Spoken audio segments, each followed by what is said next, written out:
स्त्री का घर, इमोशनल कहानी। तुम्हें कितनी बार बताया है, मेरे तैयार होने से पहले मेरा नाश्ता तैयार हो जाना चाहिए। शादी के 25 साल बाद भी मुझे क्यों बार बार एक ही बात बतानी पड़ती है? लता, तुम्हें क्यों? क्या है? तुम तो आराम से घर पर रहोगी, मुझे तो काम पर जाना पड़ता है। तुम हो कि हमेशा बेवकूफ़ों जैसी हरकतें करती हो। अगर तुम यह जानबूझकर करती हो तो याद रखना, मुझसे बुरा कोई नहीं होगा। आज भी प्रशांत का पारा चढ़ा हुआ था। इन कटु शब्दों में अपना गुस्सा उतारते हुए, गीला तौलिया कुर्सी पर फेंकते हुए, प्रशांत गुस्से से लता की ओर देखने लगा। लता के लिए प्रशांत का यह बेवजह का गुस्सा कोई नई बात नहीं थी। वह महीने में 3-4 बार ऐसे ही लता पर बरस पड़ता था। पहले पहले लता उसका विरोध किया करती थी, लेकिन जब कई साल तक प्रशांत में कोई बदलाव नहीं दिखा तो लता ने खुद को ही बदल दिया। अब प्रशांत के लिए कुछ भी कहने से लता को कोई फर्क नहीं पड़ता था। प्रशांत की हर बात वो चुपचाप सिर नीचे झुका सुन लेती थी। शादी के पहले 5 साल तक लता ने पूरी कोशिश की थी कि प्रशांत को बदला जाए, लेकिन फालतू का गुस्सा करना और बाद में लता को भला बुरा कहना मानो जैसे उसकी आदत बन गई थी। कोई भी वाद विवाद होता तो प्रशांत सीधा लता को बोल देता, अगर मैं तुम्हें अच्छा नहीं लगता, क्यों नहीं मायके चली जाती, क्यों रहती हो मेरे साथ? इतना सब कुछ होने के बावजूद लता प्रशांत के साथ रहती थी, क्योंकि उसे अपनी बेटी की फिक्र थी। और वह जाती भी तो कहाँ, अपने बूढ़े हो चुके माँ बाप को इस उम्र में परेशान करना नहीं चाहती थी। और समाज और लोग क्या कहेंगे, यह भी तो उसे देखना था। वह इतनी पढ़ी लिखी भी नहीं थी कि खुद जाकर कोई नौकरी कर सके और अपना और अपनी बेटी का पालन पोषण कर सके। लता को अब अपनी फिक्र नहीं थी, उसको फिक्र थी तो बस अपनी शादी लायक हो रही बेटी की। लता नहीं चाहती थी कि पति पत्नी के झगड़े की वजह से काव्य डिस्टर्ब हो। काव्य की पढ़ाई पूरी हो चुकी थी, उसके लिए अब शादी के लिए रिश्ते आने लगे थे। कई रिश्तों को काव्य ठुकरा चुकी थी। 2-3 महीने बाद एक अच्छा रिश्ता आया। रिश्तेदार और पहचान के लोगों ने भी लड़के की बहुत गुणगान किए थे।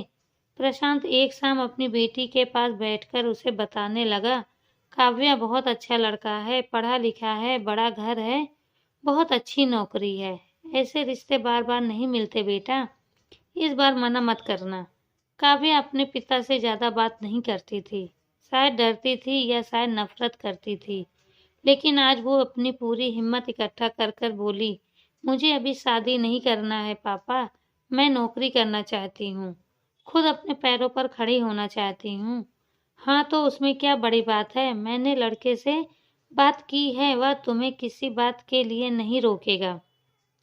तुम शादी के बाद भी नौकरी कर सकती हो, वह तुम्हें नौकरी के लिए परमिशन दे देगा। प्रशांत बोला, मेरा नौकरी करना या ना करना उसकी परमिशन पर क्यों डिपेंड रहेगा पापा? काव्या ने पूछा। मैं कह रहा हूँ ना, बस तुम्हें किसी भी चीज की कमी नहीं होगी। ऐसे रिश्ते बार बार नहीं आते, इसे ठुकरा मत, खुशी खुशी रहोगी वहाँ तुम। प्रशांत बोला, पापा क्या मैं इतनी ही खुश रहूंगी जितनी मम्मी इस घर में खुश हैं? काव्या ने तंज कसते हुए कहा, आज तुम्हारी जुबान कुछ ज्यादा नहीं चल रही? प्रशांत गुस्से से आंखें बड़ी करते हुए बोला, पापा मुझे शादी ही नहीं करनी है, क्योंकि शादी के बाद अगर वह लड़का आपके जैसे निकला तो मैं क्या करूंगी? मुझे आपके जैसे जीवन साथी नहीं चाहिए जो बिना बात के मुझ पर हमेशा चिल्लाए। मुझे कुछ भी अपनी पसंद का लेना हो तो 10 बार सोचना पड़े, कहीं वह नाराज ना हो जाए। मेरी तबीयत कैसी है उसे परवाह ना हो, रोटी थोड़ी मोटी बन जाए तो घर सर पर उठा ले, उसकी चेकबुक ना मिले तो भी मेरा ही दोस्त निकले और हर छोटी मोटी बात पर मुझे मायके जाने के लिए कहे। काव्या ने अपना दिल खाली करते हुए पापा से सब कह दिया। प्रशांत का गुस्सा 7वें आसमान पर था, लेकिन उसके मुंह से एक भी शब्द नहीं फूट रहा था। वो इतना ही बोल पाया, जो तुम्हारा मन है वो करो, मैं तो इतना बुरा हूं ना? काव्या ने प्रशांत का हाथ पकड़ा और बोली, पापा मुझे सिर्फ एक सवाल का जवाब दे दो, क्या आप चाहेंगे कि मेरा पति आप जैसा हो, अगर आपका जवाब हाँ है तो कर दीजिए मेरा रिश्ता आज ही, और ना है तो मुझे आत्मनिर्भर बनने दीजिए। प्रशांत कुछ भी ना बोल पाया और वहां से चुपचाप बाहर चला गया। आज उसे लता के सामने जाने में शर्म आ रही थी। चलते चलते उसकी आंखों से आंसू बह रहे थे। प्रशांत ने आज से अपने आप को बदलने का निश्चय किया। अगले दिन से लता ने अपने पति में काफी बदलाव देखा। वह सोचने लगी कि जो हिम्मत काव्या ने दिखाई है, वह हिम्मत अगर मैं पहले ही दिखा देती तो शायद आज परिस्थिति कुछ और होती।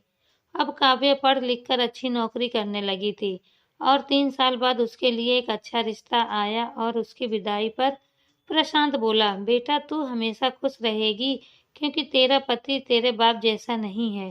प्रशांत की यह बात सुनकर लता और काव्या की आंखों से आंसू बहने लगे। हमारे समाज में औरतों को भले ही देवी का दर्जा दिया जाता है, लेकिन वह स्वतंत्रता नहीं दी जाती जो उन्हें देनी चाहिए। उन्हें बचपन से ही बताया जाता है कि वह पराया धन है। स्कूल से आने में देरी हो जाए तो पिटाई मिलती है और मोबाइल पर बातें करते हुए दिख जाएं या खिड़की से झांकते हुए दिख जाएं तो शक किया जाता है।